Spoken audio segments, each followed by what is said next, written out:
खा ली। और बिस्किट कौन खाएगा भाई? कौन खाएगा? मुझे पता है ना कौन खाएगा। तू नहीं खाएगा। कौन खाएगा? मम्मी नहीं खाएगी, मम्मी को क्रीम चाहिए। आप सारी क्रीम खा गए।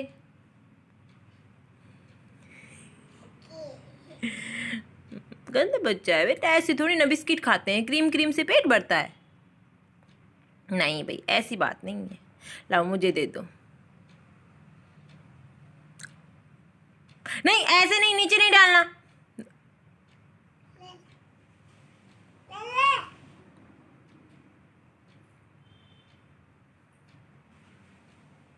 अच्छा, हार्दिका क्या पहने हुए आज पैर में? कौन लेके आया हार्दू के पजेब? मम्मी नहीं लेके आई, बुआ जी। आज पोनी भी नहीं बनवाई आपने, है ना? क्यों?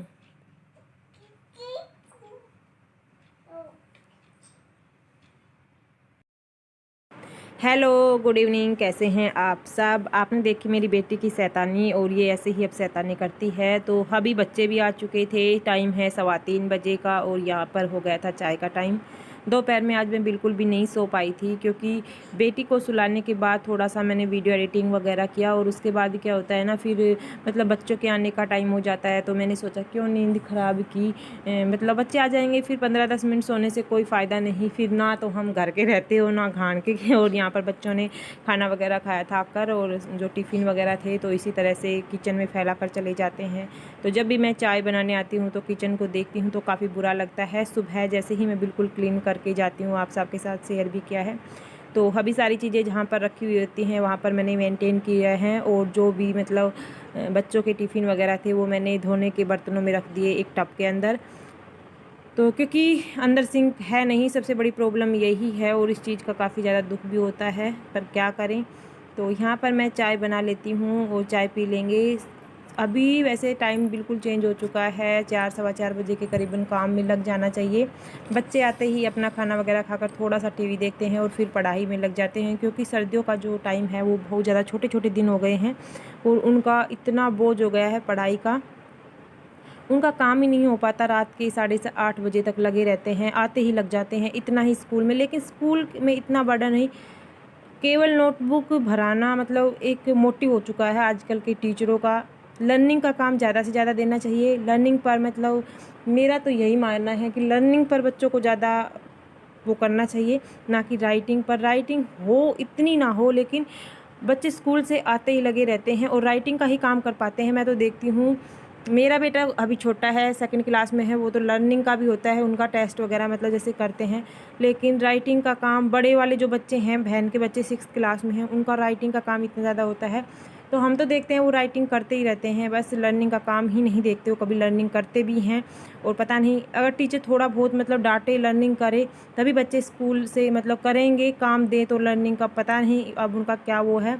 और यहाँ पर मैं दूध लेने के लिए फ्रिज के पास आई थी, तो मेरी बेटी देख सकते हैं नंगी घूम रही ही है, और वो अभी सुसु करके आई थी, तो मतलब उसने चड्डी निकाल दी थी। और अभी मेरी चाय भी उबल चुकी है, आप देख सकते हैं। डाल देती हूँ इसमें दूध। तो चाय का दूध हम फ्रिज के अंदर रख देते हैं, क्योंकि जो दूध होता है ना वो उसमें मलाई मोटी आ जाती है, और अगर चाय के अंदर फिर मलाई चली जाए ना तो फिर अजीब सी चाय बनती है, जिसकी वजह से अभी 1 लीटर दूध रख देते हैं। अगर बीच में कोई आ जाए तो उनके लिए भी बन जाती है, या इवनिंग की चाय तो बनती ही बनती है। तो चाय में भी अच्छे से उबाल आ चुका है। अच्छे से उबाल आने के बाद ही चाय का टेस्ट अच्छा लगता है। और अभी सर्दी आ गई हैं, और सर्दियों में तो बस चाय ही होती है जो जान होती है। बार बार में चाय पियो और अपना काम करो, एनर्जी लो। लेकिन वैसे चाय अच्छी नहीं होती। और अभी सर्दियों में मैं क्या करती हूँ, मैं कॉफ़ी पीना स्टार्ट कर दिया है। पहले चाय ज़्यादा पीती थी, अभी चाय तो मेरी एक है, अब मैं कॉफ़ी ज़्यादा पी लेती हूँ। तो बस तो चलते हैं, अब पी लेते हैं चाय। और आप देख सकते हैं मैं अंदर आ गई थी, और दीदी अपने रूम में चली गई थी चाय लेकर, जिया जी की और खुद की। और मैं यहाँ पर पी रही थी चाय। चाय के साथ कभी कुछ बना लेते हैं, लेकिन आज मैंने कुछ नहीं बनाया, तो बस ऐसे ही सूखी चाय पी लेते हैं। बिस्किट वगैरह मुझे चाय के साथ इतने अच्छे पसंद नहीं है, कभी इमरजेंसी में ही खाती हूँ, अदरवाइज़ मैं नहीं खाती। तो यहाँ पर मैंने झाड़ू वगैरह सब कुछ निकाल लिया था। टाइम हो रहा था 5 बजे का और आ गई थी मैं बर्तन धोने के लिए। और आज मेरा बड़ा जी दुखी पा रहा है, बहुत ज़्यादा जी दुखी। और इस बात को लेकर तो मैं कई बार मतलब घर वालों को भी कह चुकी हूँ कि क्योंकि सिंक मतलब एक किचन में सिंक होना चाहिए। घर चाहे मतलब कैसा हो, घर काफ़ी बड़ा है, हर चीज़ है, बस कमी तो कमी इस चीज़ की है क्योंकि जॉइंट फैमिली में है। और आप सभी समझ सकते हैं कितने सारे बर्तन हो जाते हैं, बार बार मैं उठाकर बाहर लेकर आ नहीं सकती। अगर कुछ भी बनाया सिंक हो तो फटाक दिसी ना अंदर ही हम वॉश कर ले। आजकल तो बिल्कुल छोटे छोटे घर होते हैं ना, बिल्कुल क्या बताऊँ, 70-70 50-50 जगह, लेकिन किचन में सिंक वगैरह हर चीज़ होती है। और तो यहाँ पर मैं वॉश कर रही थी और अपने आप ही मतलब सोच रही थी इस चीज़ की सबसे ज़्यादा कमी है। घर इतना लंबा चौड़ा बना रखा है, कम से कम 250-300 गज जगह है जहाँ पर घर है, लेकिन जो सिंक है, क्योंकि मेन बात है सिंक भी अगर हमने बाहर वाले मकान बनाए थे तो सिंक बिल्कुल हमने कर लिया था कंफर्म कि किचन में सिंक लगवाना है। लेकिन एट ए टाइम मेरी ननद की शादी थी और जो मिस्त्री थे वो आनाकानी कर रहे थे और काम को उन्होंने बहुत मुश्किल से ख़त्म किया था, जिसकी वजह से वो छोड़कर ही चले गए। सिंक लग ही नहीं पाया था जब सोचा था। और मम्मी तो हमेशा कहती थी एक मतलब, क्योंकि हमारे एक्चुअली में क्या है, जो बाथरूम है और जो टॉयलेट है उसमें पानी की टंकी नहीं रखवा रखी। पहले रखवाई नहीं, बनवाई, बाद में फिर क्या हुआ है, बाद में कई बार सोचा लेकिन वो चीज़ हो नहीं पाती। जब मतलब घर बने ना तभी कुछ हो जाए तो ठीक है, फिर बाद में ये सोचते हैं कि रोज़ रोज़ मिस्त्री नहीं। तो आज घर को बने इतने साल हो गए हैं, आज तक भी मतलब टॉयलेट और बाथरूम में टंकी नहीं लगी है। अब ये कह रहे हैं कि नया घर बनेगा तभी कर लेंगे। अब क्या ज़रूरी है इस चीज़ की, काम चल रहा है, काम चल रहा है। लेकिन बड़ी दिक्कत आती है, एक तो क्या होता है सुबह सुबह बच्चे हैं, फिर घर पूरा जॉइंट फैमिली है, ये तो है नहीं कि मतलब बिल्कुल छोटा सा परिवार है मैनेज कर ले। पूरा जॉइंट फैमिली में है। जॉइंट फैमिली में आप समझ सकते हैं 4-5 बच्चे, सभी का पानी डाल डाल कर रखो, गर्म पानी, ठंडा पानी, सर्दियों में गर्म पानी करो। और फिर उसके बाद अगर ऊपर टंकी की सुविधा हो तो बच्चे अपने आप मतलब गीजर से पानी लिया और अपने आप नहा ले। अगर गीजर भी ना हो तो बाहर भी गर्म से फिर ठंडा लेने में तो दिक्कत नहीं होगी। अब क्या होता है कि थोड़ा गर्म हो गया अभी ठंडा लेके आओ। तो इस तरह से सुबह सुबह इतने काम बिखर जाते हैं जिसकी वजह से मुझे बहुत ज़्यादा दिक्कत होती है। और अभी मुझे गुस्सा इसलिए आ रहा था, मैं इतना गुस्सा आ रहा था, दादाजी यहाँ पर खड़े हुए थे और मैं बर्तन साफ़ कर रही थी। मतलब पता नहीं जितने जितने बूढ़े लोग हो जाते हैं ना उनके दिमाग में क्या संकी सी हो जाती है। तो मतलब जैसे यहाँ पर बर्तन वॉश कर रहे हैं और यहीं पर हाथ धो रहे, बार बार में हाथ धोने की इतनी गंदी आदत है। मतलब चलो ठीक है, अभी बुढ़ापा कहते हैं कि बुढ़ापे में और बच्चे में मतलब वही होता है, बचपना आता है। अभी इतना बुढ़ापा भी नहीं, अच्छे से चलते फिरते हैं, सब कुछ है इनमें, लेकिन स्टार्टिंग की ही हैबिट है और इस ख़ानदान की ही हैबिट है। यहाँ की मैंने हैबिट देखी है कि अभी दादाजी हैं, उसके बाद एक चाचा जी, फिर हमारे मेरे जिया जी, फिर मेरी बहन की बेटी। मतलब ऐसी हैबिट कि बार बार में हाथ पैर धोना, पोछा लगाया है तभी हाथ धोकर खड़े हो जाना। तो गुस्सा आता है जब आदमी काम करता रहता है, मेरे से कितना भी काम करवा लो, लेकिन जो इस तरह की हरकतें करता है ना मुझे बड़ा गंदा लगता है। अभी आपने जस्ट पोछा लगाया और पोछा लगाते ही जब कोई आदमी वहाँ से पानी बखेना स्टार्ट